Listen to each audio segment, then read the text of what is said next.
we're back on the water, and today I want to talk about the #1 mistake that I see while fishing a crappie jig and ways to change it to put more crappie in the boat. Let's get into it.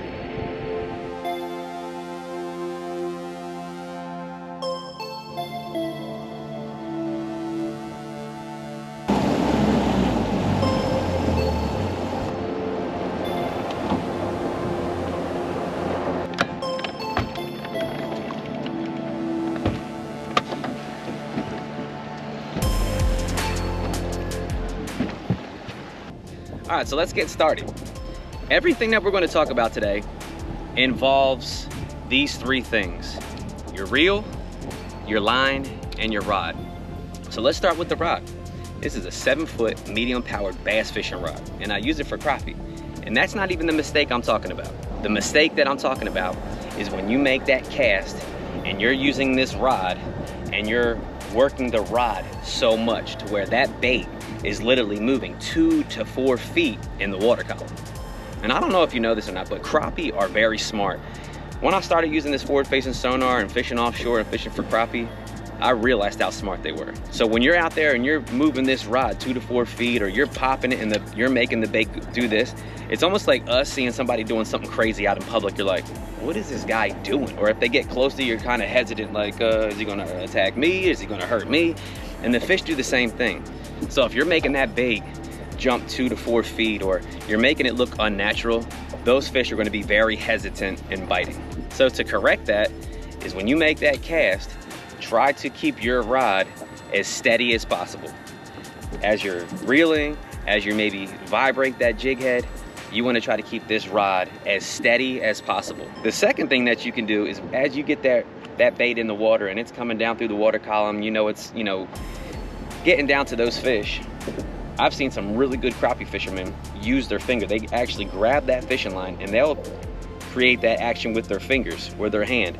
And as soon as they get that bite, they set the hook with holding this line and then kind of ease that line back in and reel that fish in.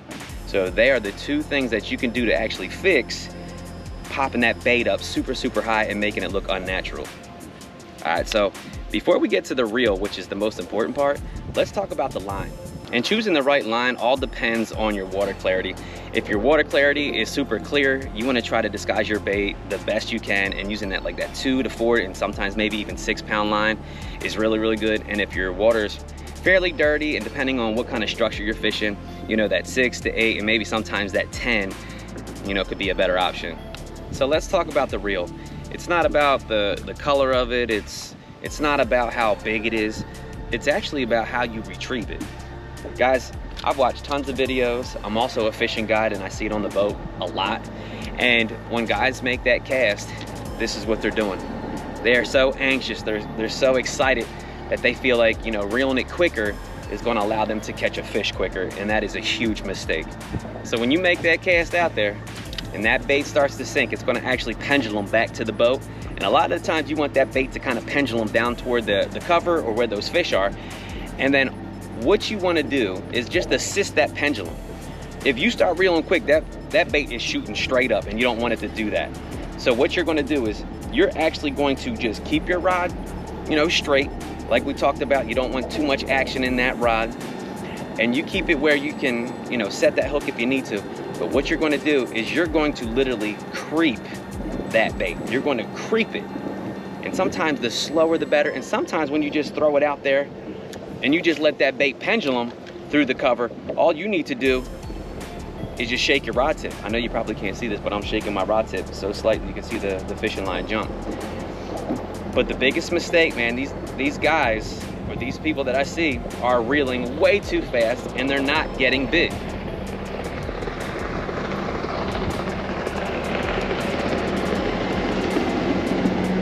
So slow down your retrieve. Maybe give your rod a little jiggle every once in a while. Keep that rod straight.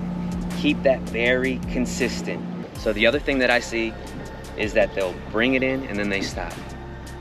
And then they bring it back and they slow crank it and then they stop it. And that's allowing that bait to drop straight down and look so unnatural. So keeping a steady retrieve, always moving that arm and allowing that bait to come back steady. Don't ever let it drop down. Don't ever pop your rod too crazy to where it's jerking up and down and doing all this other crazy stuff. So all in all, this video is to help you allow this bait or make this bait look as natural as possible. If you can make this bait look super natural, you'll put more crappie in the boat. But there you have it, guys. There are my 3 tips to help your bait look more natural, to help you put more crappie in the boat. If you haven't subscribed to the channel, please do so. It helps out tremendously. If you have any crappie fishing tips, leave them down in the comments below. If you like the video, give it a thumbs up. But until then, continue to follow Bassn, buddy. I'll see you next time. Peace.